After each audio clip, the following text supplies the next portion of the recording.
Corona खिलाफ नवी जंग के लिए देश भर के हस्पतालों के हो रही सब तो वड्डी mock drill medical oxygen ventilator से होर तैयारियों का लिया जा रहा जायजा। केंद्रीय सेहत मंत्री मनसुख मांडविया ने दिल्ली के हस्पताल का किया दौरा।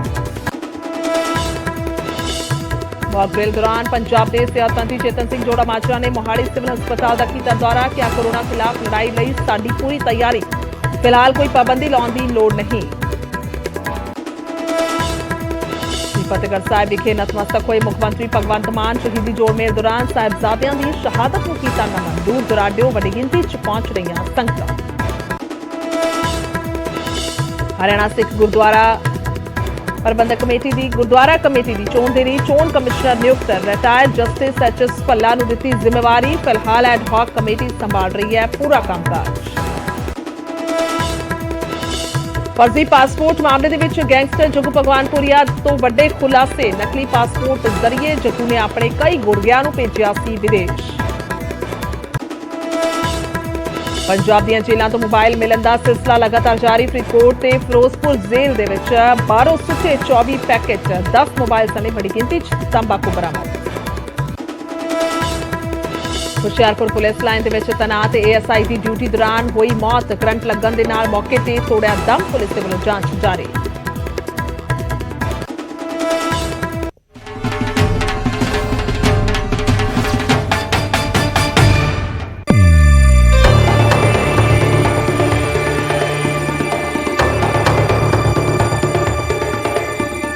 सत श्री अकाल। इस समय बुलेटिन च स्वागत है। मैं तुहाडे नाल खुशो संधू। तो शुरुआत करते हैं सब तो पहला कोरोना के खिलाफ नवी जंग की तैयारी है। तो हस्पतालों का कोरोना टेस्ट हो रहा है। देश भर के हस्पतालों के मॉक ड्रिल चल रही है। सेहत मंत्री चेतन सिंह जोड़ा माजरा ने मोहाली हस्पताल का दौरा किया। हस्पतालों दी तैयारियों का जायजा लिया गया। पंजाब के दसी कि हर तरह दी तैयारियां ने। चेतन सिंह जोड़ा माजरा सेहत मंत्री ने जानकारी दी है।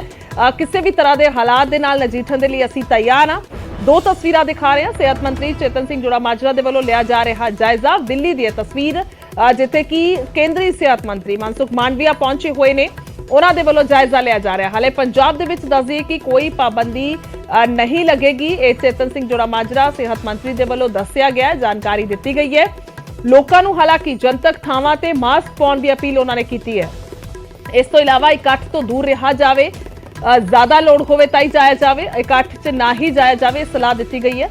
उधर दिल्ली का असीं जिक्र कर रहे हैं तो इत्थे केंद्रीय सेहत मंत्री मनसुख मांडविया ने, जिन्होंने हस्पताल दी तैयारियां का जायजा लिया, गलबात की है उत्थे मौजूद स्टाफ के नाल, डॉक्टरों के नाल, ताकि किन्नियां क तैयारियां साडे कोल इस वेले मुकम्मल ने, पूरियां ने, उसका पता लग सके, जानकारी होवे।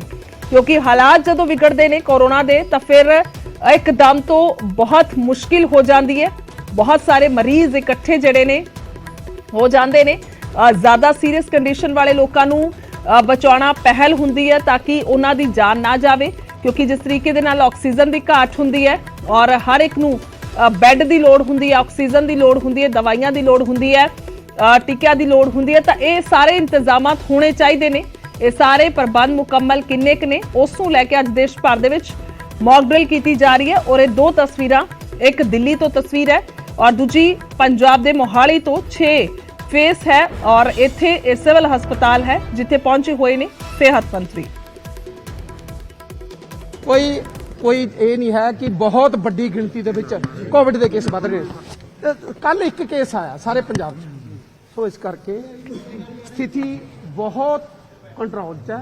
कोई डर की लोड़ नहीं, अफवाह फैलाने की भी लोड़ नहीं। सारी क्या टेस्टिंग बताई गई है? बिल्कुल बिल्कुल टेस्टिंग बताई गई। एयरपोर्ट का लोग आ रहे हैं, उन्होंने की हिदायतां ने सर एयरपोर्ट ते तां उही लोग आउंदे ने ਜਿਹੜੇ अपना कोविड टेस्ट करा के आउंदे ने। सो उत्थों तक कोई डर इस तरह से कोविड की महामारी फैल रही है, उसको देखते हुए देश में कोविड की महामारी न फैले या तो कोविड के केस बढ़े, उसके लिए प्रधानमंत्री जी ने निर्देश दिया है कि हमें सतर्क रहना है, तैयारी करनी है।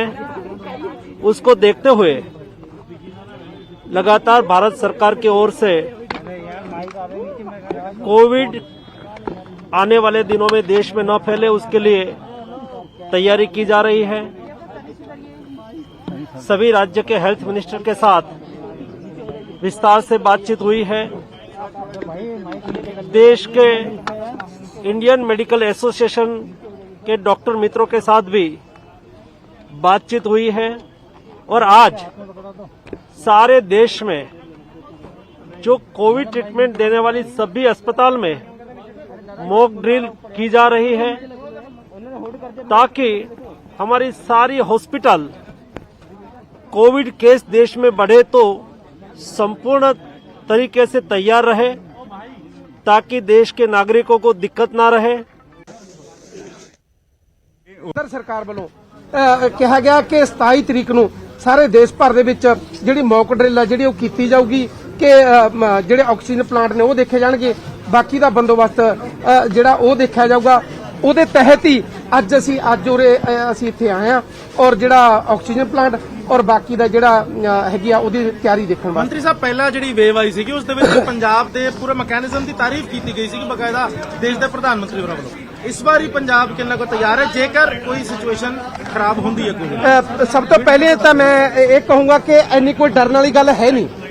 ਇਹ ਕਿਉਂ ਹਜੇ ਤੱਕ ਕੋਈ ਪੰਜਾਬ 'ਚ ਜਾਂ ਇੰਡੀਆ 'ਚ ਕੋਈ ਐਡਾ ਵੱਡੀ ਜਿਹੜੀ ਉਹ ਆਈ ਨਹੀਂ ਹੈਗੀ ਕਿ ਬਹੁਤ ਵੱਡੀ ਵੇਵ ਆ ਗਈ ਜਾਂ ਬਹੁਤ ਸਾਰੇ ਲੋਕ ਇਹ ਤੋਂ ਇਫੈਕਟਿਵ ਹੋ ਗਏ।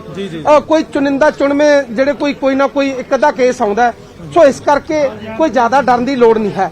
ਇੰਨਾ ਜ਼ਰੂਰ ਹੈ ਕਿ ਇਲਾਜ ਨਾਲੋਂ ਪਰਹੇਜ਼ ਚੰਗਾ। ਅਸੀਂ ਜਿੰਨਾ ਪਰਹੇਜ਼ ਰੱਖ ਸਕੀਏ ਉਹ ਚੰਗੀ ਗੱਲ ਹੈ। ਮਾਸਕ ਪਹਿਨੀਏ, ਜਦੋਂ ਅਸੀਂ ਕਿਸੇ ਇਕੱਠ ਬੱਠ ਜਾਂਦੇ ਆ ਤਾਂ ਮਾਸਕ ਜ਼ਰੂਰ ਲਾਈਏ। ਅਵੇਅਰਨੈਸ ਡਰਾਈਵ ਵੀ ਕੀਤੀ ਜਾਣਗੀ ਸਰ? ਨਹੀਂ, ਉਹ ਤਾਂ ਨੇਚਰਲੀ ਸਾਡੀ ਤਾਂ ਜਿਹੜੀ ਇਹ ਕੋਈ ਚੱਲਦੀ ਰਹਿੰਦੀ ਹੈ, ਅਵੇਅਰ ਜਿਹੜੀ ਇਹ ਡਰਾਈਵ ਚੱਲਦੀ ਰਹਿੰਦੀ ਆ। ਸੋ ਸਾਡੇ ਵੱਲੋਂ ਕੋਈ ਕਮੀ ਨਹੀਂ, ਪਰ ਇਹ ਹੈ ਲੋਕਾਂ ਨੇ ਸਾਥ ਦੇਣਾ ਹੈ। ਹੁਣ ਜੋ ਅਸੀਂ ਕਹਿੰਦੇ ਆ ਉਹ ਤੇ ਸਾਰੇ ਅਸੀਂ ਅਮਲ ਕਰੀਏ ਤਾਂ ਮੈਨੂੰ ਲੱਗਦਾ ਨਹੀਂ ਕਿ ਪੰਜਾਬ 'ਚ ਕੋਈ ਐਦਾਂ ਦੀ ਡਰਨ ਵਾਲੀ ਗੱਲ ਹੈ। ਅਸੀਂ ਆਪਣੇ ਵੱਲੋਂ ਸਾਡੀ ਪੰਜਾਬ ਦੇ ਵਿੱਚ 38 ਕੇਸ ਐਕਟਿਵ ਕੇਸ ਨੇ ਜਿਹੜੇ ਹੁਣ ਤੱਕ ਹੈਗੇ ਆ ਔਰ ਇੱਕ ਕੇਸ ਆਇਆ ਔਰ ਕੋਈ ਉਹਦੇ ਵਾਲੀ ਕੋਈ ਜ਼ਿਆਦਾ ਡਰਨ ਵਾਲੀ ਗੱਲ ਨਹੀਂ ਹੈ। ਉਹ ਨਵਾਂ ਵੇਰੀਐਂਟ ਕੋਈ ਪੰਜਾਬ ਦੇ ਵਿੱਚ ਕੋਈ ਕੇਸ ਅਜੇ ਨਹੀਂ ਹੈ। ਆਕਸੀਜਨ ਕਿੰਨਾ ਕੁ ਭੰਡਾਰਨ ਹੈ ਪੰਜਾਬ ਦੇ ਕੋਲ ਜੇਕਰ? ਸਾਡੇ ਲਵੇ ਪਹਿਲਾਂ ਪਲਾਂਟ ਨਹੀਂ ਸੀ, ਹੁਣ ਤਾਂ ਸਾਡੇ ਲਵੇ ਪਲਾਂਟ ਨੇ, ਕੋਈ ਡਰਨ ਦੀ ਗੱਲ ਹੈ ਹੀ ਨਹੀਂ। ਜਿੰਨੀ ਵੀ ਲੋੜ ਹੋਊ ਉਸ ਤੋਂ ਵੀ ਵੱਧ ਮਿਕਦਾਰ ਦੇ ਵਿੱਚ ਸਾਡੇ ਲਵੇ ਆਕਸੀਜਨ ਦੀ। ਬੈੱਡਸ ਤੇ ਆਈਸੀਯੂਸ ਦਾ ਕਿਸ ਤਰੀਕੇ ਨਾਲ ਰਹੇ? ਬੈੱਡ ਸਾਡੇ 15,000 ਦੇ ਕਰੀਬ ਜਿਹੜੇ ਬੈੱਡ ਨੇ ਉਹ ਸਾਡੇ ਲਵੇ ਤਿਆਰ ਨੇ ਔਰ ਉਹਦੇ ਵਿੱਚ ਹੀ ਜਿਹੜਾ ਲੈਵਲ 3 ਉਹਦੇ 1000 ਦੇ ਆਸ-ਪਾਸ ਔਰ ਵੈਂਟੀਲੇਟਰ ਨੇ ਜਿਹੜੇ 950 ਦੇ ਆਸ-ਪਾਸ ਉਹ ਵੀ ਸਾਡੇ ਲਵੇ। ਬੂਸਟਰ ਡੋਜ਼ ਲਵਾਉਣ ਲਈ ਦੇਖੋ ਮੈਂ ਤੁਹਾਡੇ ਮਾਧਿਅਮ ਜਰੀਏ ਵੀ ਕਹੂੰਗਾ ਕਿ ਜਿਹਨੇ ਬੂਸਟਰ ਡੋਜ਼ ਨਹੀਂ ਲਵਾਈ ਉਹ ਬੂਸਟਰ ਡੋਜ਼ ਜ਼ਰੂਰ ਲਵਾ ਲੈਣ ਤਾਂ ਕਿ ਅਸੀਂ ਜਿਹੜਾ ਇੱਥੇ ਹੋਰ ਪਕੜ ਹੈ ਜਿਹੜੀ ਉਹ ਮਜ਼ਬੂਤ ਹੈ ਜਿਹੜੀ ਕਰ ਸਕੀਏ। ਔਰ ਜਿਹਨੇ ਹਜੇ ਇੰਜੈਕਸ਼ਨ ਨਹੀਂ ਲਵਾਏ ਉਹਨਾਂ ਨੂੰ ਵੀ ਬੇਨਤੀ ਹੈ ਕਿ ਇੰਜੈਕਸ਼ਨ ਜ਼ਰੂਰ ਲਵਾ ਲੈਣ। ਪੰਜਾਬ 'ਚ ਕਿੱਥੇ ਕੇਸ ਆਇਆ ਜੀ? ਇੱਕ ਕੇਸ ਪਟਿਆਲੇ ਹੈ, ਕੱਲ ਜੀ ਨਵਾਂ ਕੇਸ ਕੋਈ ਜਾਰੀ ਹੋ ਰਹੀ ਹੈ, ਕੋਈ ਨਵੀਂ ਰਿਸਟ੍ਰਿਕਸ਼ਨਸ ਵਗੈਰਾ ਕੁਝ ਲੱਗਣ ਜਾ ਰਹੀ ਹੈ? ਨਹੀਂ, ਦੇਖੋ ਹਜੇ ਕੋਈ ਐਡੀ ਕੋਈ ਗੱਲਬਾਤ ਹੈ ਹੀ ਨਹੀਂ। ਅਸੀਂ ਐਵੇਂ ਉਹ ਕਰ ਦਈਏ ਕਿ ਐ ਰੋਕ ਲਾ ਦੋ, ਹਜੇ ਸਿਰਫ ਚਾਈਨਾ ਚ ਰੌਲਾ। ਜੋੜ ਮੇਲ कोविड से निपटने के लिए पूरी तैयारियां जो है वो की जा चुकी है। चंडीगढ़ के सेक्टर 32 हॉस्पिटल हम खड़े हैं। वेंटिलेटर से लेके बेड से लेकर ऑक्सीजन से लेके हर चीज को पूरा ध्यान में रखते हुए उसका वर्किंग, उसका सारा प्रोसेस जो है वो किया जा रहा है। सीनियर डॉक्टर्स भी हमारे साथ हैं, पूरा वर्किंग के बारे में समझना चाहेंगे। डॉक्टर साहब, क्योंकि तैयारियां पूरी हैं, आज मॉक ड्रिल जो है वो की जा रही है। वेंटिलेटर्स की बेड्स की बात करें तो किस तरह से काम कर रहे हैं, किस तरह से प्रोसेस? ये हमारा ऐसा है कि हमारे डेडिकेटेड वार्ड्स हैं। हमने एडमिनिस्ट्रेशन की तरफ से कोविड के लिए, क्योंकि कोविड का पेशेंट नॉर्मल आईसीयू में तो रखा नहीं जा सकता, तो हमने कुछ एरियाज को डिफाइन कर दिया है कि इस एरियाज में कोविड के पेशेंट ही रखेंगे। जहां तक वेंटिलेटर का सवाल है, हमारे पास राउंड द क्लॉक इंजीनियर्स हैं कि अगर कोई भी माइनर से मेजर डिफेक्ट भी आएगा तो इमीडिएटली उसको रेक्टिफाई कर दिया जाता है।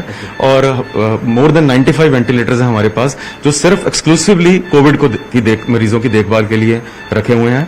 और जहां जहां भी आईसीयू है वहां पर round the clock 24 hour staff है हमारे पास, जिसको कि हम 3 शिफ्टों में चलाते हैं, मॉर्निंग, इवनिंग और नाइट के टाइम पे। एक मेडिसिन स्टॉक में है, लेबल्ड है और सब मेडिसिन का बना के रखा हुआ है। एंड डेली वो स्टॉक चेक होता है। अगर कहीं भी हमें लगे कि कुछ स्टॉक गिर रहा है तो एडमिनिस्ट्रेशन की तरफ से वो स्टॉक जो हमें रिप्लेनिश कर दिया जाता है, दे दिया जाता है। कोऑर्डिनेशन की बात करें, जो सीनियर डॉक्टर्स हैं उनको ट्रेनिंग वगैरह को लेकर? हाँ जी, हमारे यहाँ ऐसा है जी कि जो हमारा ये सिस्टम है, क्योंकि कोविड एक बीमारी ऐसी है जो ज्यादातर चेस्ट को इन्वॉल्व करती है, तो 3 मेजर डिपार्टमेंट हैं जो इसको देखते हैं, मेडिसिन का डिपार्टमेंट, एनेस्थीसिया डिपार्टमेंट और पल्मोनरी मेडिसिन डिपार्टमेंट। तो इनके जितने जितने भी डॉक्टर्स हैं वो एक दो तरह के कैटेगरी डॉक्टर्स के होते हैं, एक सीनियर रेजिडेंट होते हैं, एक जूनियर रेजिडेंट। सीनियर रेजिडेंट्स वो होते हैं जिन्होंने एमडी किया होता है, जूनियर रेजिडेंट जो एमडी कर रहे होते हैं। तो इन सबकी ऑलरेडी ही जो इनके सब्जेक्ट में ही ट्रेनिंग है वेंटिलेटर्स की होती है। तो यही 3 डिपार्टमेंट है जो वेंटिलेटर्स को की देखभाल करते हैं, उनको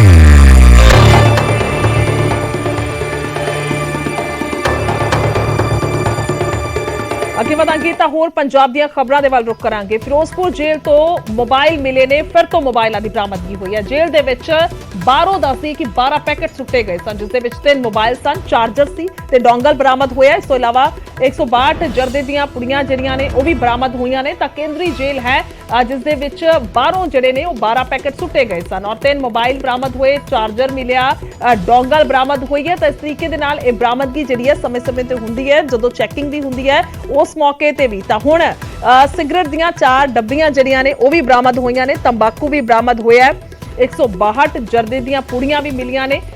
ਥਾਣਾ ਸਿਟੀ ਦੇ ਵਿੱਚ ਦੱਸੀ ਕਿ ਅਣਪਛਾਤਿਆਂ ਦੇ ਖਿਲਾਫ ਮਾਮਲਾ ਦਰਜ ਕਰ ਲਿਆ ਗਿਆ, ਤਾਂ ਕੇਸ ਦਰਜ ਹੋ ਚੁੱਕਿਆ ਹੈ, ਅੱਗੇ ਦੀ ਕਾਰਵਾਈ ਸ਼ੁਰੂ ਹੋਏਗੀ। ਪਰ ਜ਼ਿਕਰਯੋਗ ਹੈ ਕਿ ਲਗਾਤਾਰ ਜੇਲ੍ਹਾਂ ਦੇ ਵਿੱਚ ਇਸ ਤਰੀਕੇ ਦੀ ਜੋ ਹੈ ਕਾਰਵਾਈਆਂ ਹੋ ਰਹੀਆਂ ਨੇ। ਕਹਿ ਲਈਏ ਕਿ ਨਸ਼ਾ ਜੋ ਹੈ, ਮੋਬਾਈਲ ਜੋ ਹੈ ਉਹ ਸੁੱਟਣ ਦੀ ਕੋਸ਼ਿਸ਼ ਕੀਤੀ ਜਾਂਦੀ ਰਹੀ ਹੈ ਬਾਰ-ਬਾਰ। ਮਨਦੀਪ ਕੁਮਾਰ ਨੇ ਫੋਨ ਲਾਈਨ ਤੇ ਜ਼ਿਆਦਾ ਜਾਣਕਾਰੀ ਲਈ। ਮਨਦੀਪ, ਪੂਰੀ ਜਾਣਕਾਰੀ ਕੀ ਹੈ? ਬਿਲਕੁਲ ਗੁਰਜੋਤ, ਜੇ ਗੱਲ ਕਰੀਏ ਤੇ ਜਿਹੜਾ ਕੇਂਦਰੀ ਜੇਲ੍ਹ ਫਿਰੋਜ਼ਪੁਰ ਹੈ ਉਸਦੇ ਆਸ-ਪਾਸ ਦਾ ਇਲਾਕਾ ਜਿਹੜਾ ਰਹਿਸ਼ੀ ਇਲਾਕਾ ਹੈ ਔਰ ਲਗਾਤਾਰ ਜਿਹੜਾ ਬਾਹਰਲੇ ਪਾਸੋਂ ਜਿਹੜਾ ਥਰੋ ਕੀਤੇ ਜਾਂਦੇ ਆ, ਕਦੀ ਮੋਬਾਈਲ ਹੋ ਗਏ, ਨਸ਼ੇ ਦੀ ਚੀਜ਼ਾਂ ਹੋ ਗਈਆਂ। ਹੁਣ ਵੀ ਜਿਹੜਾ ਕੱਲ ਜਿਹੜਾ ਦੇਰ ਸ਼ਾਮ ਨੂੰ ਜਿਹੜਾ ਹੈ ਉੱਥੇ ਥਰੋ ਕੀਤੇ ਗਏ 12 ਪੈਕੇਟ, ਜਿਸ ਦੇ ਵਿੱਚੋਂ 162 ਪੂੜੀਆਂ ਜਿਹੜੀਆਂ ਜਰਦੇ ਦੀਆਂ ਨਿਕਲੀਆਂ ਔਰ 32 ਦੇ ਕਰੀਬ ਜਿਹੜੇ ਸਿਗਰਟ ਦੀ ਪੀੜੀਆਂ, 14 ਸਿਗਰਟ ਦੀਆਂ ਨਿਕਲੀਆਂ। ਇਸ ਤਰ੍ਹਾਂ ਅਲੱਗ-ਅਲੱਗ ਜਿਹੜੀਆਂ ਥਰੋ ਕੀਤੀਆਂ ਜਾਂਦੀਆਂ ਔਰ ਜਿਹੜੀ ਜੇਲ੍ਹ ਪ੍ਰਸ਼ਾਸਨ ਵੱਲੋਂ ਵੀ ਪੂਰਾ ਸਰਚ ਆਪਰੇਸ਼ਨ ਕੀਤਾ ਜਾਂਦਾ, ਜਿਸ ਦੇ ਨਾਲ ਇਹ ਜਿਹੜੇ ਖੇਪ ਜਿਹੜੀ ਹੈ ਬਰਾਮਦ ਕੀਤੀ ਗਈ ਹੈ ਜੇਲ੍ਹ ਦੇ ਅੰਦਰੋਂ। ਪਰ ਇੱਕ ਵੱਡੀ ਜਿਹੜੀ ਹੈ ਕਾਰਵਾਈ ਹੈ ਕਿ ਥਰੋ ਕੀਤੇ ਜਾ ਰਹੇ ਆ ਮੋਬਾਈਲ ਵਗੈਰਾ, ਪਰ ਉਹ ਜਿਹੜੀ ਵੱਡੀ ਸਮੱਸਿਆ ਜੇਲ੍ਹ ਵਾਸਤੇ ਬਣਿਆ ਹੈ। ਜੀ ਠੀਕ ਹੈ ਮਨਦੀਪ, ਧੰਨਵਾਦ ਹੈ तमाम ਜਾਣਕਾਰੀ ਦੇ ਲਈ। ਤਾਂ ਲਗਾਤਾਰ ਜੇਲ੍ਹਾਂ ਦੇ ਵਿੱਚ ਇਸ ਤਰੀਕੇ ਦੇ ਨਾਲ ਇਹ ਬਰਾਮਦਗੀ ਹੋ ਰਹੀ ਹੈ ਔਰ ਅੱਗੇ ਦੀ ਕਾਰਵਾਈ ਵੀ ਕੀਤੀ ਜਾਂਦੀ ਹੈ ਤਾਂ ਕਿ ਮਾਮਲਾ ਦਰਜ ਕਰਕੇ ਅੱਗੇ ਦੀ ਇਨਵੈਸਟੀਗੇਸ਼ਨ ਹੋ ਸਕੇ।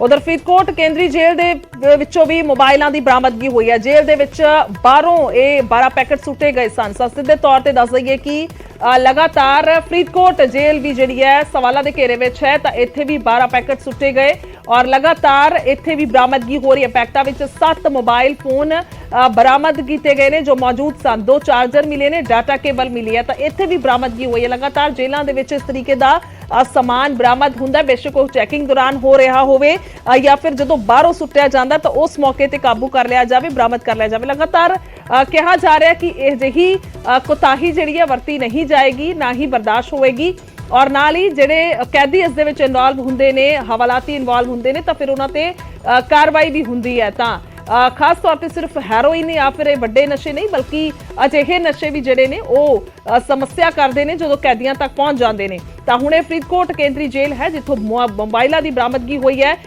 ਔਰ ਮੋਬਾਈਲ ਜਿਹੜੇ ਨੇ ਉਹ ਬਾਹਰੋਂ ਥਰੋ ਕੀਤੇ ਗਏ ਸਨ, ਸੁੱਟੇ ਗਏ ਸਨ, ਜਿਨ੍ਹਾਂ ਨੂੰ ਬਰਾਮਦ ਕਰ ਲਿਆ ਗਿਆ।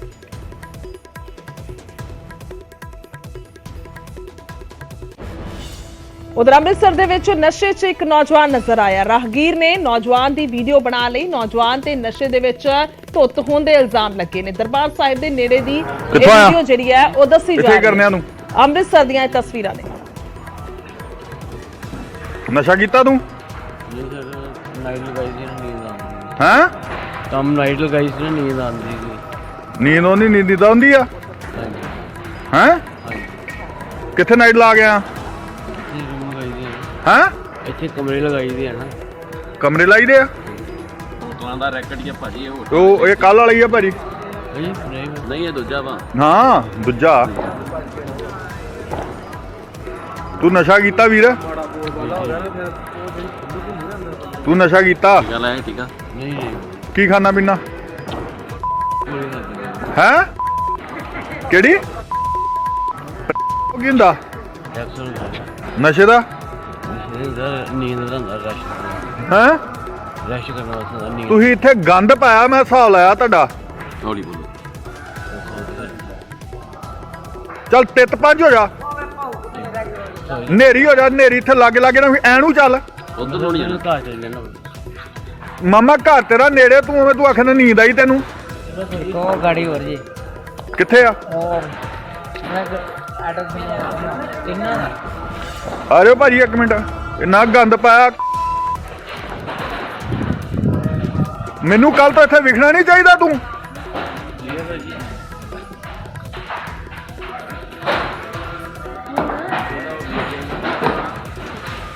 ਦਲੰਗੀ ਹੋ ਜਾ ਦਲੰਗੀ।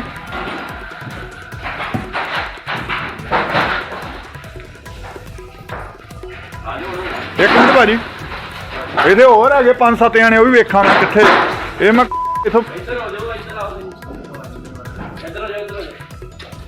ਤਾਂ ਬਿਲਕੁਲ ਦਰਬਾਰ ਸਾਹਿਬ ਦੇ ਨੇੜੇ ਦੀ ਇਹ ਵੀਡੀਓ ਸੀ। ਅੱਗੇ ਵਧਾਂਗੇ। ਫਿਰੋਜ਼ਪੁਰ ਦੇ ਵਿੱਚ ਅਵਾਰਾ ਕੁੱਤਿਆਂ ਦਾ ਕਹਿਰ ਵੇਖਣ ਨੂੰ ਮਿਲ ਰਿਹਾ। ਕੁੱਤਿਆਂ ਤੋਂ ਵਾਲ-ਵਾਲ ਇੱਕ ਲੜਕੀ ਬਚੀ ਹੈ।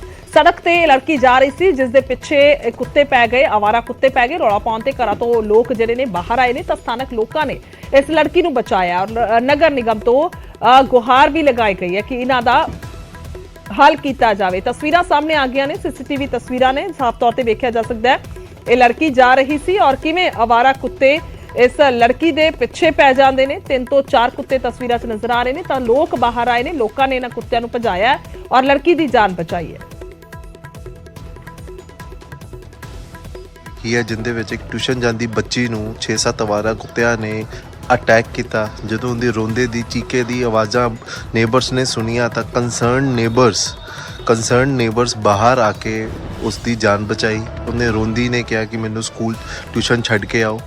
ਟਿਊਸ਼ਨ ਜਾਂਦੇ ਵੇਲੇ ਵੀ ਅਟੈਕ ਤੇ ਰਹੇ ਕੁੱਤੇ, ਤੇ ਜਦੋਂ ਵਾਪਸੀ ਦੇ ਵਿੱਚ ਮੈਂ ਛੱਡ ਕੇ ਆਇਆ ਤੇ ਕੁੱਤੇ ਮੈਨੂੰ ਵੀ ਅਟੈਕ ਕੀਤਾ।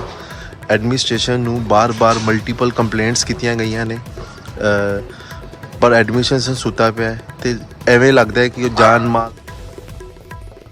ਇੱਥੇ ਰੁਕਦੇ ਹਾਂ ਇੱਕ ਛੋਟੇ ਜਿਹੇ ਬ੍ਰੇਕ ਤੇ।